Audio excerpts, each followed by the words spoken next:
Excellency, the Governor of our host county, Uasin Gishu, the Chairman of the ASEC, and who is our host, Engineer Wamburu, Council members, distinguished guests, ladies and gentlemen, good morning. I bring you greetings from the Principal Secretary for the State Department for Roads, Engineer Joseph Bogua, who would have loved to be with you, but because of other assignments of duty, he sent me to read his speech, and as a good messenger, I'll do just that. I'm delighted to join you today for the ASEC Conference 2023, and in particular, the invitation to dialogue with you on the theme of the conference, Engineering Food Security, at the best possible venue for the subject matter, here in Eldoret, the epicenter of Kenya's food basket and the home of champions. I note from the onset that the theme of the conference resonates and aligns perfectly well with the government's bottom-up economic transformation agenda. Better recognizes that inclusive economic transformation for our country will only be realized if we focus on the key pillars that include agriculture alongside enhancing medium and small medium enterprises, affordable housing, digital and creative economy, and universal health care. Further, the Sustainable Development Goal, SDG number 2, calls for countries to focus on ending hunger, achieve food security, improve nutrition, and promote sustainable agriculture. Your Excellency, ladies and gentlemen, the evolution and civilization of mankind has been driven by ever-emerging capabilities and innovations that seek to harness the resources of nature for the well-being of the society. Key among these epochs of civilization was the agrarian revolution, which laid the basis for the 4 industrial revolutions as we know them. With the unprecedented increase in agriculture productivity and the subsequent release of agriculture labor force to an urban workforce, the first industrial revolution premised on mechanization was thus powered. Subsequent industrial revolutions have largely been possible with sustained food sufficiency. It would indeed be safe and factual to state that food sufficiency is prerequisite to meaningful full development.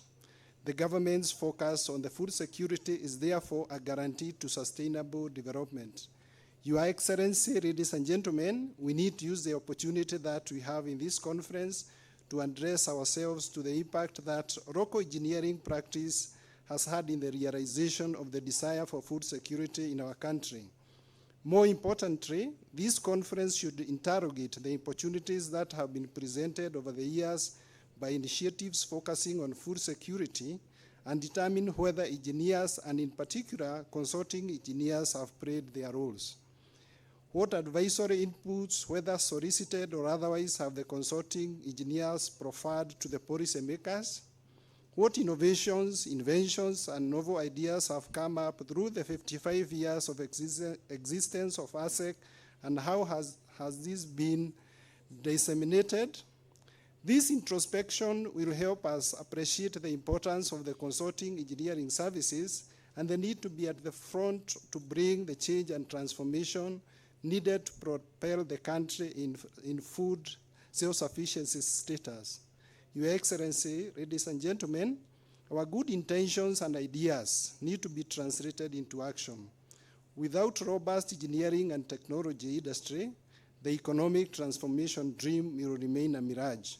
The challenge, therefore, is for ASEC, being the oldest professional association of engineers in the country, to proactively work and liaise with associated bodies and the government to ensure that the role of engineering remains pivotal to the country's development agenda.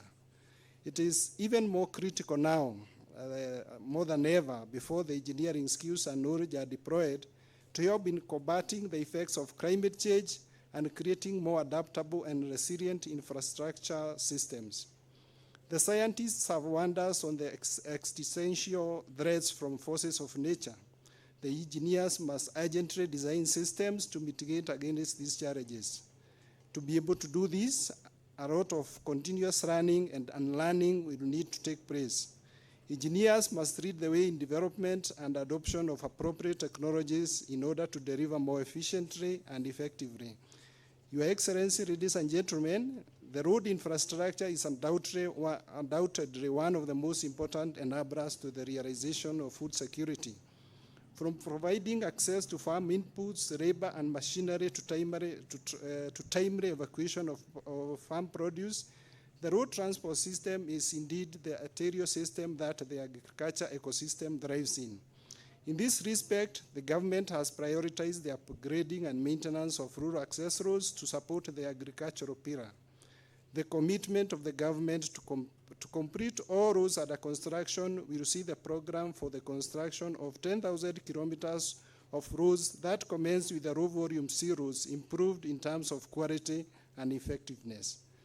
I call upon the consulting engineers involved in the design and construction supervision of our infrastructure, including roads, water, sanitation systems, irrigation system, and all other engagements to demonstrate utmost patriotism and professionalism by delivering quality services. The government, on its part, will support the local profession practice through constant engagement, provision of opportunities, and resources, as well as providing a supporting legal framework. As I conclude, I urge the senior professionals in the industry to provide the guidance and mentorship required to our young, skilled, energetic, and upcoming professional for sustainable growth. I applaud ASEC for providing a forum for young professionals. The ministry will continue supporting the development of the profession by supporting the graduate engineers internship program with the necessary resources. I urge the consulting firms represented here to participate in the program and provide the opportunities and training to the interns. Finally, I wish you a very engaging, enlightening, and enjoyable conference over the next 3 days. I look forward to receiving the resolutions of this conference that should help the government deliver on its agenda and promise to the Kenya people on matters food security. Thank you very much. Asanteni sana.